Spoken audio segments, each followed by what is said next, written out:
good afternoon, good morning for some. This is Jeff with DTool Software. Welcome to the Top 5 Challenges of 2024 webinar and how to solve them.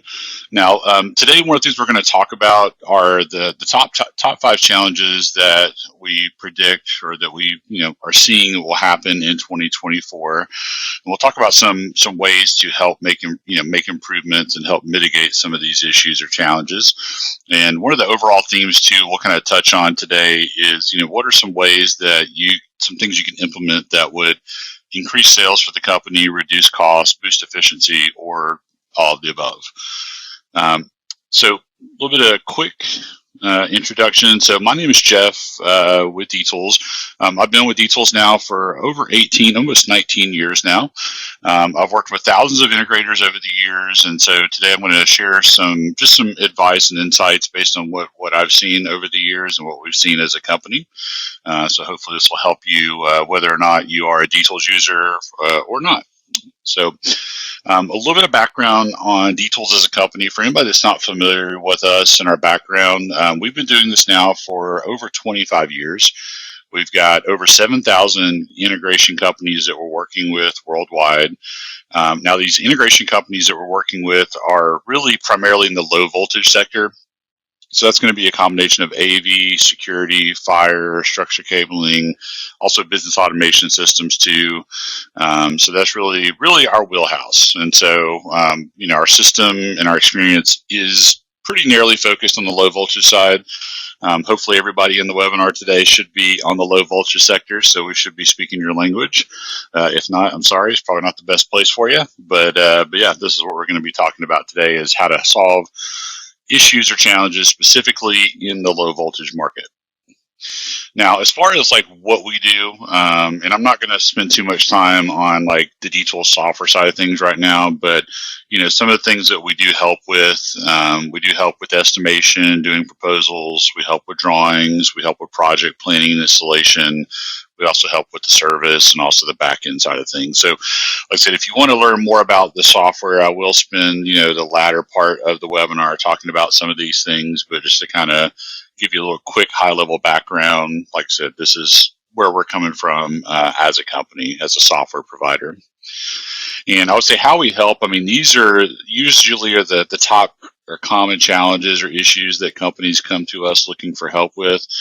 So once again, we'll talk about some of these things today as we touch on the topics. These are not the top five challenges though that we're going to touch on, but these are just like general things that I would say are pretty much always top of mind as far as issues or challenges that companies are facing.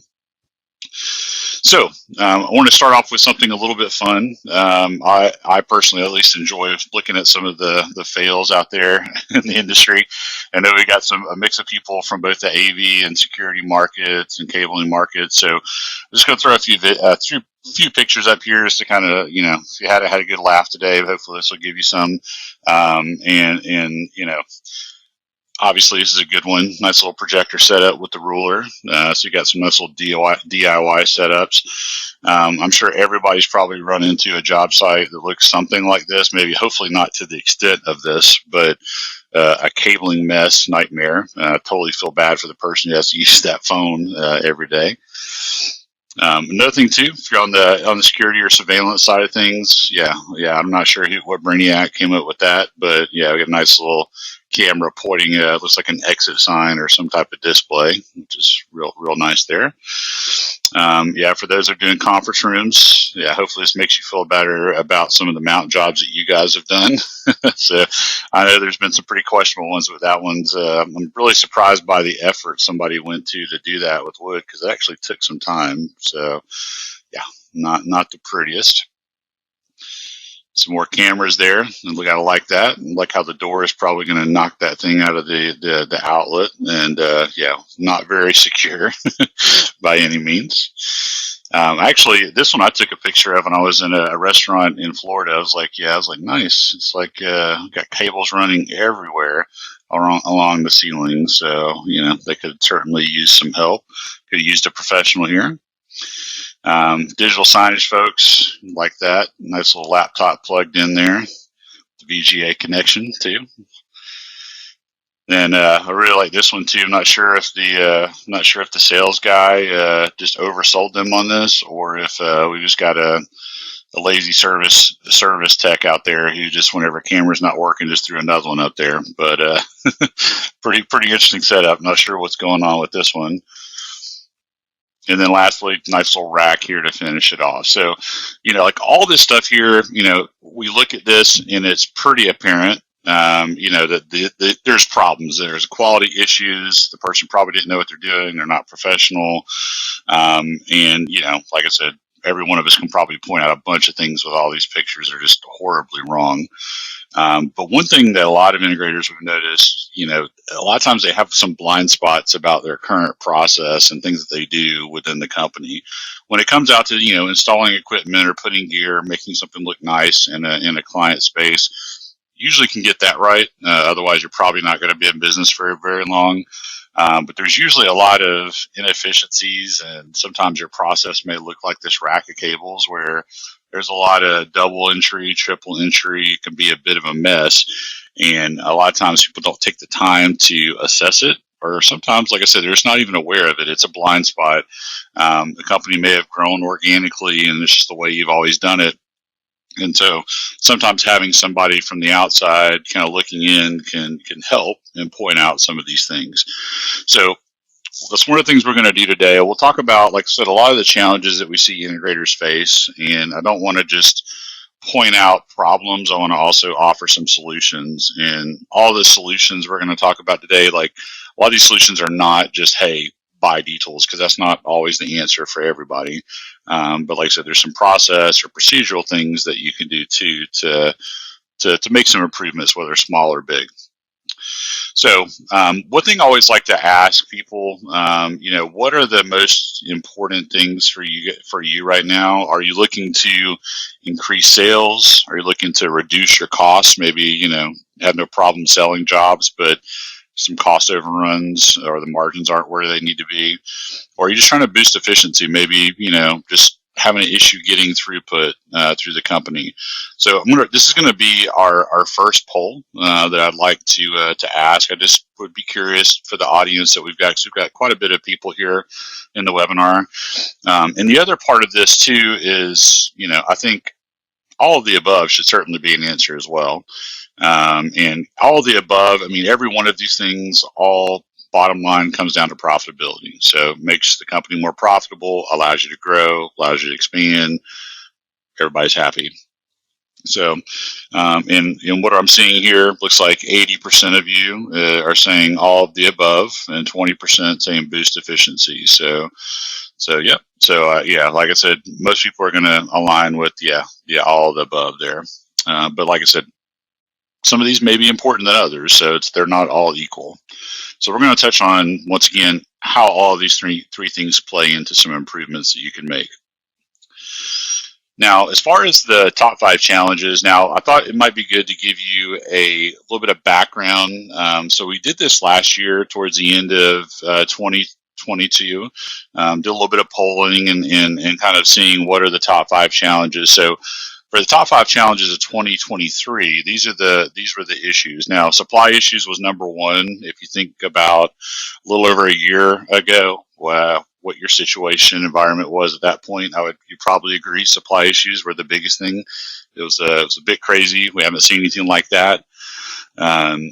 Also, constant price changes. That was pretty much everybody's life, and for some people still is. So that's something that was going on a little over a year ago is the biggest problems. Shortage of skilled labor. I think this is always a problem, and has been a problem for many years, actually many decades, really. And I think that's always going to continue to be a major problem. Time-consuming proposals, taking forever to do proposals was another thing that came up. And then probably the 5th thing that people said back in late 2022 was they felt like they were reactive and not proactive. Now, for 2024, kind of asking these same questions towards the end of 2023, it's really the same 5 things, just the order changed. So right now, what we're seeing from companies is it's a shortage of skilled labor. We've got plenty of projects and opportunities. We just don't have some people to fill certain shoes or needs that we have in on the team.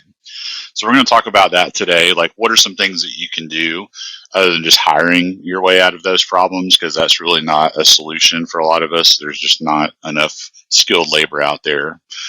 Time-consuming proposals. This tends to be another one. I would say this is coming up more because, despite what the gloom and doom of the economy we've been hearing from economists over the last couple of years, things seem to be pretty strong. For the most part, everybody I'm talking to had a great year last year. Things are still on a really good trajectory, and getting proposals out in a quickly and timely manner is still a big issue right now. Constant price changes. So this is fallen down in the ranks, but it's still an issue people deal with. Being reactive and not proactive. And then lastly, supply issues. Like I said, still a problem, I think, for the most part. This is resolved. There's still a few particular vendors in certain markets that are still struggling with this, but it's definitely not the crisis it was a year ago.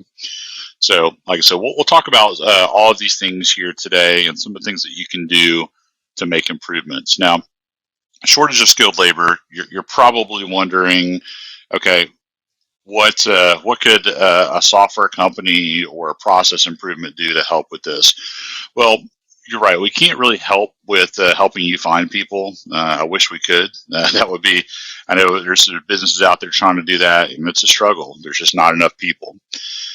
So one of the things that you can do is increase productivity on your team. So take the team that you have right now and make them more efficient. What we've seen, just from working with some of our clients is at minimum, we can usually see a 20% efficiency gain across the board. So to kind of translate that into like real numbers, like that means for every 5 people you have on your team, it's like adding a 6th person to your team.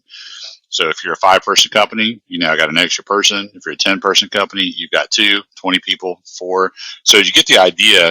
If you think about it, the size of your organization, if you were to add 20% more people or essentially 20% more efficiency, what a difference that would make. And that's huge. And just having one extra person, no matter the size of the company, can make all the difference, especially in certain roles.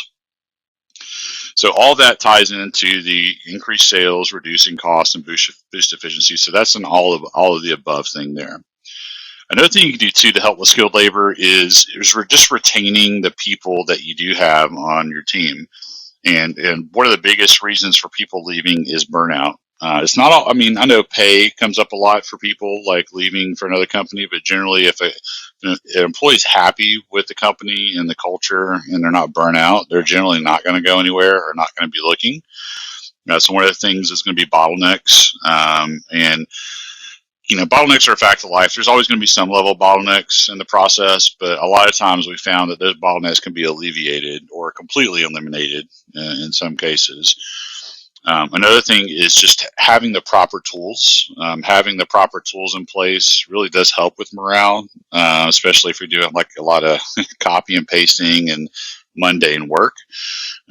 So having the proper tools in place, once again, would impact all of the above in this scenario. And the double and triple entry does wear on people. And I'm sure everybody's probably had to do it at some point. And you probably think there's got to be a better way. This is ridiculous. Why are we doing it in 2024 this way? So that's, like I said, if you're thinking it, I'm sure a lot of other people are thinking it too. And stress and mistakes. So people don't like to make mistakes, and there's nothing you can really do to eliminate all mistakes, but there's some mistakes that happen that can be avoided, and having a proper process and tools in place can certainly help with that. And that's something we'll talk about a bit more today. So like I said, doing some of these things will help avoid burnout on the team and retain the people that you do have. Now, time-consuming proposals, I'll say, most common tools that we see, the number one thing out there that people are using is Excel. Usually a combination of Excel and Word.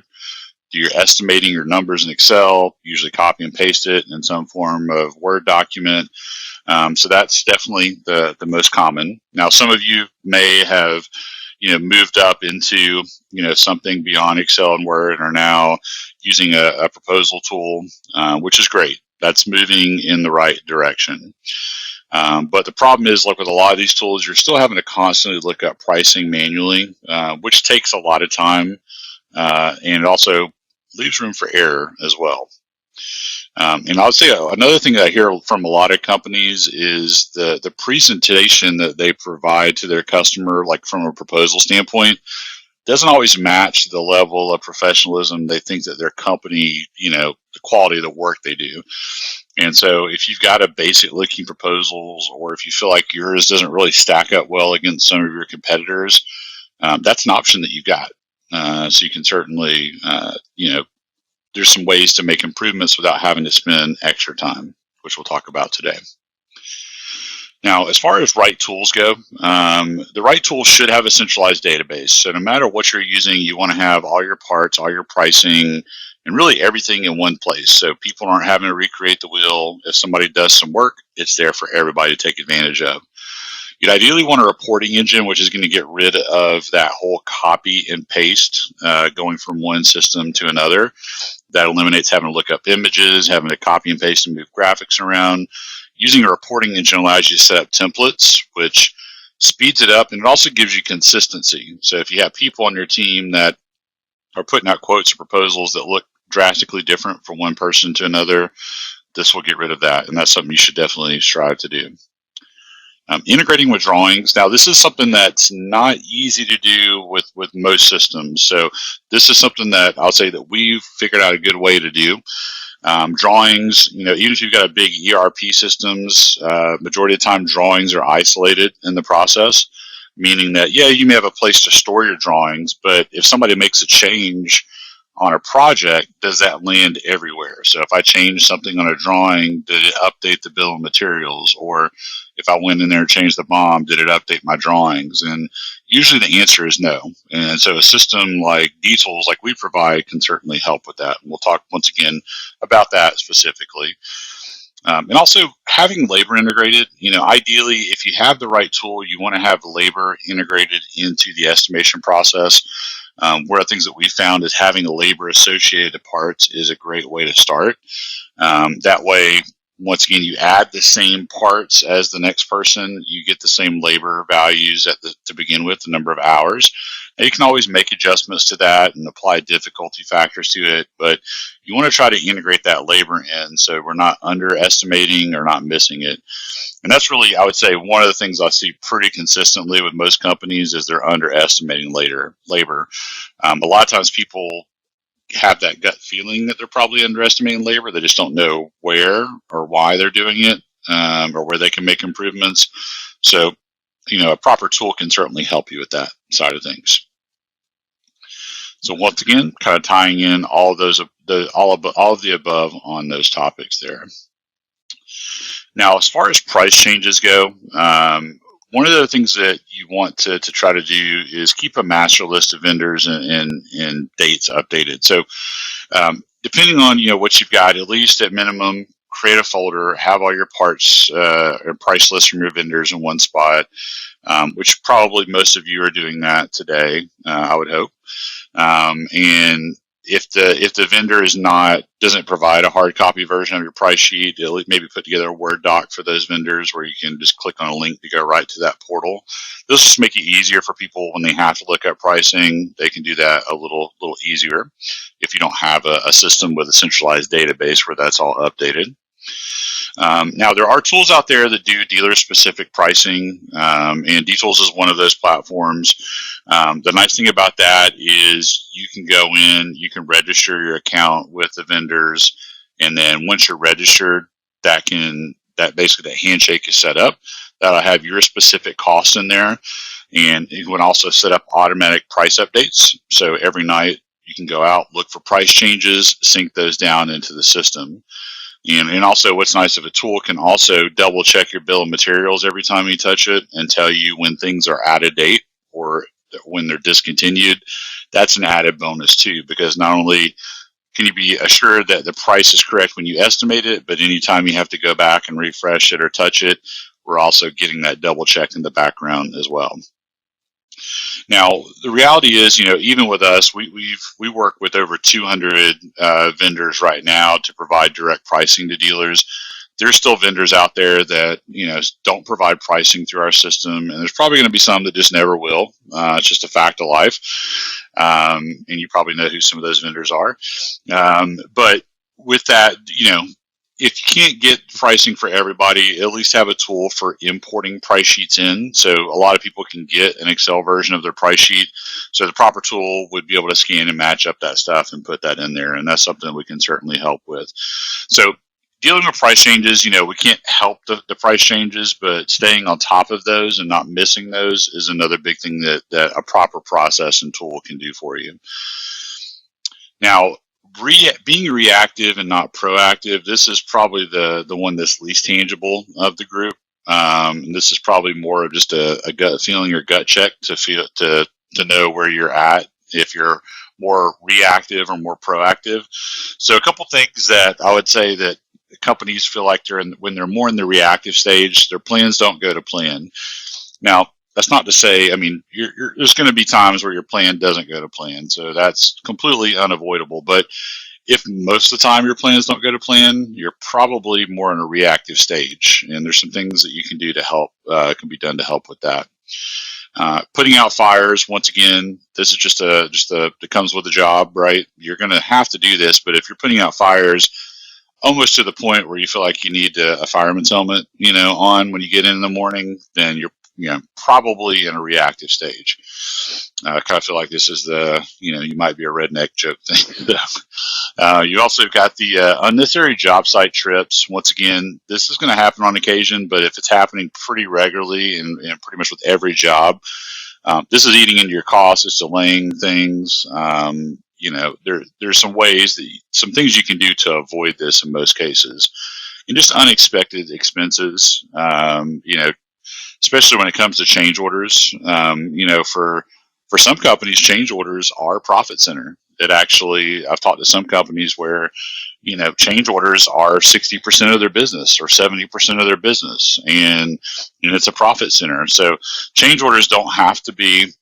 Change orders are going to, be a pain to some degree, but for a lot of companies, if you do it right, doing change orders and tracking who's responsible for those, that can be a profit center for the business. It doesn't have to be a cost that always impacts your margin on the job. So that's another reactive thing which we can certainly help with.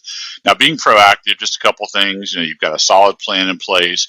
You've got a documented process, and it's good to have a documented process, but I think everybody needs to be aware of it and know where they fit into that process.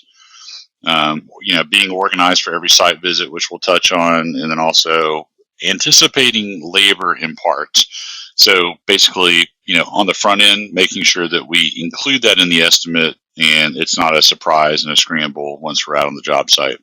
So we'll talk a bit about that. So once again, all the above on a lot of these things here.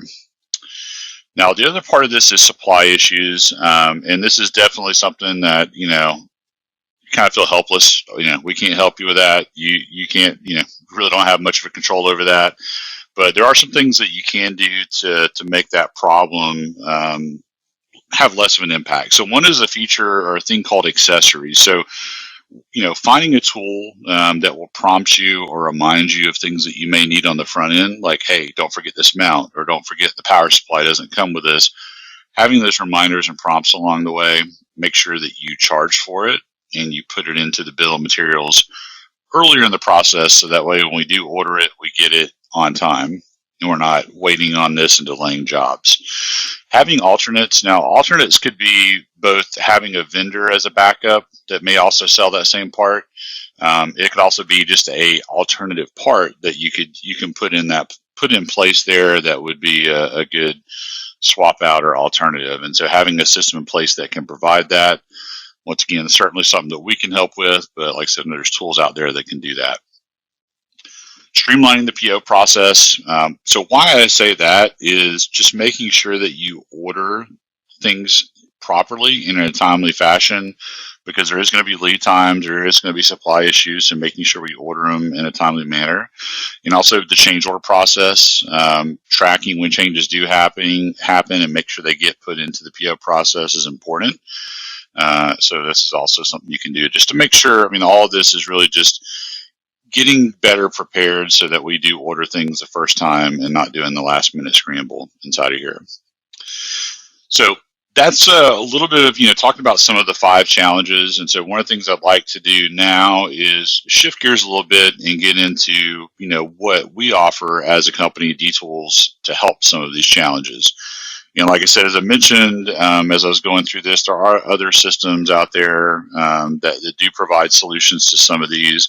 But, I feel like we have, with our experience and the depth that we go on this, I feel like we do it really well. One of the better options out there. So we'd like to show you what that looks like. Before I jump into that, though, let's do one more quick poll. I'd like to know a little bit more about those that are in the call today. So you'll see a poll pop up on your screen. Just be curious to know, what type of clients are you working with, or type of projects are you doing? And this is a multi-select, so if you're working in different disciplines, feel free to select more than one. Sorry, I could only put 5. There's a lot more I'd probably put in there, but yeah, feel free to post those in there. And I'm not sure if that poll is visible, but I will just kind of give you a quick recap if anybody's curious to know who all is in the webinar right now. So looks like currently we're at about 77% of the group is doing commercial AV, 62% commercial security, 54% on the residential side, either AV or security. We've got about 15% of the crowd that do fire, and we've got about 31% of the people attending are doing building automation systems. So that's awesome. We got a pretty good diverse group of folks on the call. All of us, working in the low voltage space, but working with different types of customers and in projects. So that's great. Thank you for participating in that. So as far as the D-Tools SI overview goes, we're going to kind of dive into some of the things that we do specifically to help with some of those challenges that we talked about today. Now, one of the things that I mentioned earlier is product library. So finding a system that has a centralized database where you can have all your parts and pricing is key. One of the things that we do to take that a step further is provide a library with low voltage parts. So there's literally thousands of manufacturers we have represented in our library. And as I mentioned, there's well over 200 vendors that provide direct pricing in the system.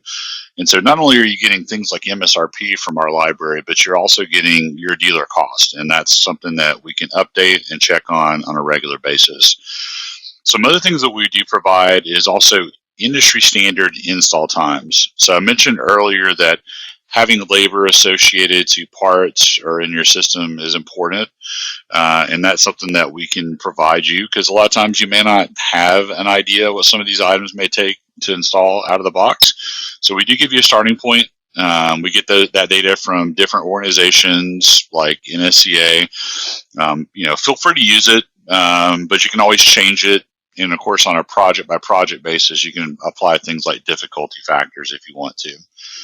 Now, we're also tracking other stuff too, things like dimensions. So if you want to do a rack drawing, that's there. Inputs and outputs for doing wiring diagrams. We're also tracking things like just descriptions on parts. So there's a lot of different stuff that's used for both the sales, engineering, and even project management process that we're tracking inside the library. And we also have a pretty cool new feature coming up here in a couple weeks, where things like user guides and cut sheets on products, you'll be able to assemble those all into a submittal document that you may need to hand off to a contractor or the customer. So all those files can be pulled together into a single report, nice and organized, and those can be electronic or printed. So for some of you, that takes hours and hours of work, and it goes back to that whole copy paste mundane work. So that's something that we'll be able to automate for you too, which is a nice little bonus. So the library is definitely a huge thing, and I would say I've checked out a lot of the libraries out there. Ours is definitely one of the largest and definitely most most complete for the low voltage side. Now, from the estimation and proposal standpoint, some of the things that we do have that reporting engine, as I mentioned earlier. So you do have the ability to create templates inside the system. We do give you some templates to start off with, but of course you're more than welcome to go in there and create your own templates. And that's part of what we do during the onboarding process is we help you create some unique and custom proposal layouts for your specific company and the way you like to present things. Now, labor, as I mentioned, can be associated to parts. So as the equipment gets added, labor will follow it. And I like to tell people that's kind of like having the best, like your best engineer or most experienced person on your team standing over everybody's shoulder saying, hey, when you sell that, don't forget you need to account for this for install, this for programming. So that's all being factored in, which also is another benefit too, is our accessory feature that allows you to remind users of additional parts that they may need to consider. So mounts, cables, brackets, they can either get a pop-up or it can just automatically add it in there for you, which is nice. We also have the ability to create packages in the system, so you can create pre-built systems and assemblies. This could be a complete room setup, it could be a door setup, all the way down to a plate. You go in, you build it, you save it, everybody has it available to them, and you don't have to recreate the wheel every single time. So another nice little benefit there. From a sales perspective, a couple benefits. We also allow you to show upgrade and downgrade options. So this allows you to offer some upsell opportunities. You can show that on a single document, which is not, it's not confusing by giving them 2 or 3 different quotes. It's all on one document there. And there's also an online portal too. So I can share this document with the customer. They can review it online. They can sign it electronically. And I can also get notified real time as the customer looks at it or if they make notes on it. So we do make it fully interactive in here. Now, services is another thing. More and more companies are doing service plans or recurring service agreements. I'd say in the security space, that's something you've been used to doing for a long time and a core part of the business. More on the AV side, that's kind of a newer thing. Obviously fire, same thing, used to doing that for many years. So, this is something that we do allow you to build these into your proposals, and we do give you a way to also create templates for this and get in the habit of presenting those service options. So if, maybe if you're not doing service plans frequently right now, but that's something that you want to do more of, having some templates and a way of kind of automatically calculating that stuff is a good start to get in the habit of doing that. And so those can be built into your proposal templates. They can just be a separate standalone contract if you want. So you've got some options there based on that. So that's there. And then we'll go ahead and slide in to the next thing. So now drawings is another big topic. And we integrate with 2 industry standard platforms, AutoCAD and Visio. Now you can use either platform or you can use both. And you'll see a few examples of drawings here on the screen. You can do things like rack building, you can do floor plan layouts, you can do wiring diagrams, and even simple one-line drawings using the pictures in the database for the items. Now, we take it beyond just making the drawing process faster. We can certainly do that. I would say, for a lot of companies, we can speed up that drawing process anywhere from 30% to 80%, just depending on how manual it is right now. But the big takeaway with this is not only helping with the drawings by having all these shapes and blocks in there, these shapes and blocks are also integrated in with your bill of materials. So you really have 2 ways of building a project with our system. You can start with the bill of materials or the parts list first. Then you can drag and drop those items into a drawing if you want to. But you also have the ability to start with the drawing first. So if I wanted to start by jumping into a floor plan and start dropping equipment onto the plan where I want things to go, as I'm doing that, my equipment, my labor, my bill of materials is essentially built based off doing the drawing. So it allows you to do both at the same time. And, a couple of benefits of that is, one, especially as the project gets more complex, we found that if you start drawings earlier in the process and if you have it integrated with the bill of materials, it tends to be a much more accurate the first time. because it's a lot easier visually to see when you forgot a room by looking at a floor plan, and if there's something blank where there should be something, easy to spot. If you're looking to use a list of parts, not quite so easy to do. So the drawings definitely help quite a bit there. And then the other benefit, it just makes it more fun too. Instead of just building a text-based quote, jump in there, start laying stuff out. I mean, a lot of us are visual people, especially in this industry. And so being able to lay that out in some form or fashion and then have a quote built as you do it, it's huge. So huge time saver. It eliminates any disconnect between the drawings and the bill of materials, and it eliminates that disconnect throughout the whole process. So as the project, if it gets approved by the customer, changes inevitably are going to happen. In our system, whether you change it on the drawing or whether you change it on the bill of materials, it changes everywhere. So I could go swap something out on my parts list or BOM. It's going to update my drawings where those items exist, and vice versa. So you'll never get the question or the call, hey, which one am I supposed to go off of, the drawing or the bill of materials? It's all the same database. They can't be out of sync. It won't let you do that. And change orders is another big thing too that we help with. Change orders, it's a hard thing to get dialed in a software solution. If you've been dealing with software for a while, you probably have seen that, especially if you've used a software that's not for contractors or this industry, and you ask, how do you deal with change orders? They probably look at you funny, like, what are you talking about? But obviously we know change orders is a really important part of pretty much every project. And so we do have a really good process for that. We can track internal changes and client requested changes. So whenever somebody goes and makes a change on the project after it's been approved, our system automatically says, hey, you got to create a change order. And it's going to ask you, is this an internal change or is this a client requested change? And that's important because we want to know who's responsible for approving it and also who's paying for it, which is a big deal. So I'm sure everybody's probably had change orders they've done that the customer should have paid for, but it slipped through the cracks and we end up eating the cost on it. So that can be avoided greatly and save a lot of headaches and a lot of money by tracking that properly. Now, from a project planning and installation standpoint, there's a lot of things that we do to help with project management. We can create Gantt charts, which are great, especially if you just want to give the customer a high-level visual. You can use that.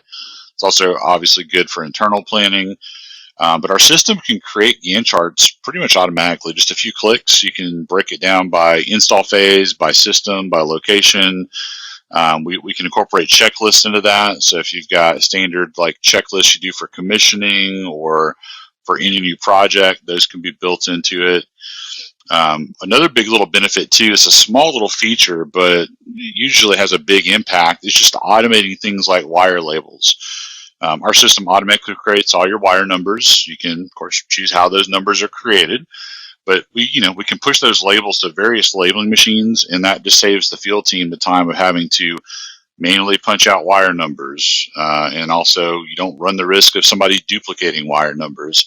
So this gives you nice, consistent information for the field team, for your as-built, and it's all tied into the documentation. So when you go to service or upgrade that system down the road, you can pull up the documentation, know exactly what cable AUD003 goes to on your drawing, where it goes from and where it goes to.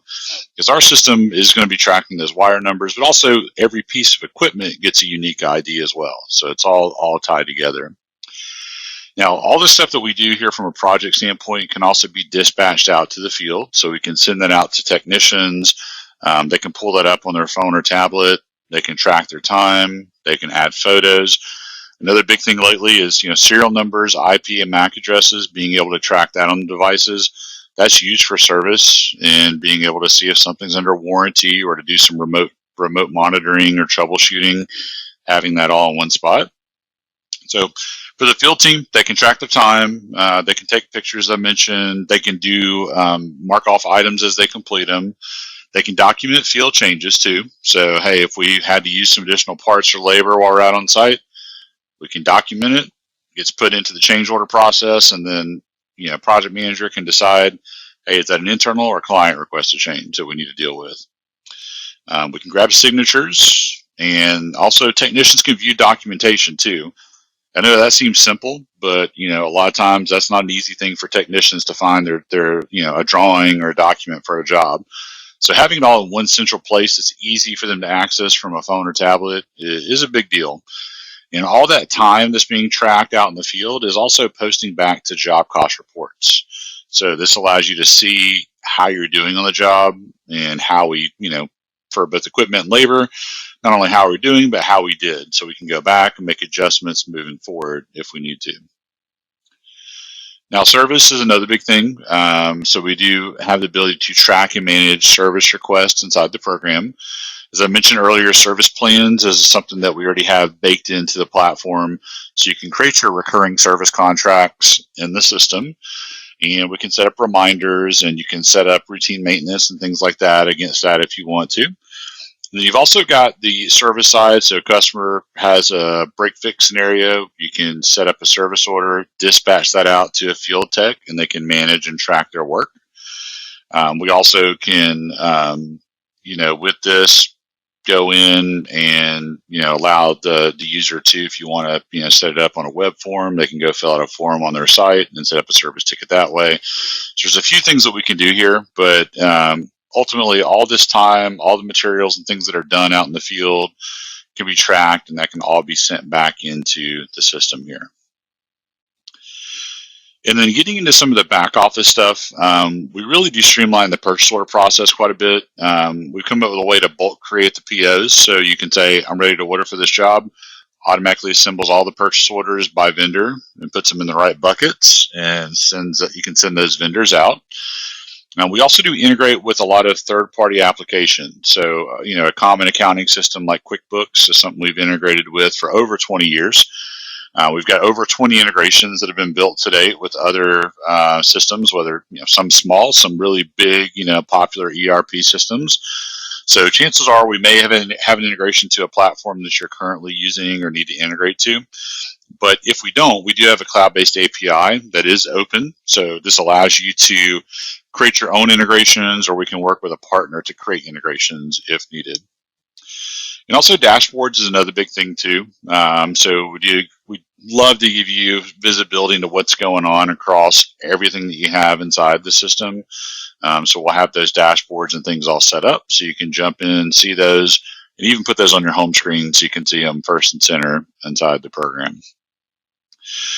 So that's, like I said, a little introduction there. I posted up here a link to our website so you can go check out more about the product if you'd like to learn a little bit more about DTools. The QR code also this is my LinkedIn profile. If you'd like to connect or chat, feel free to connect with me there. I'll also post here my contact details so you can reach me. I'm based in Atlanta, so on the East time zone, but feel free to give me a call or send me an email if you have any questions or want to chat about your specific scenario. And hopefully this was helpful today. We didn't really get too much into the DTools software as far as showing you the product. There's a lot the system does, as we kind of touched on today, and we really probably need a full dedicated hour just to kind of go through that properly. And we also like to take a more personalized approach anyway when we're showing our software, because there may be some things in here that aren't relevant to you. So we want to make sure that we're showing you what you care about, not wasting your time. So yeah, reach out to us. You can reach out to me directly. We'll also follow up with everybody that joined in on the webinar today, and of course, answer any questions that you may have.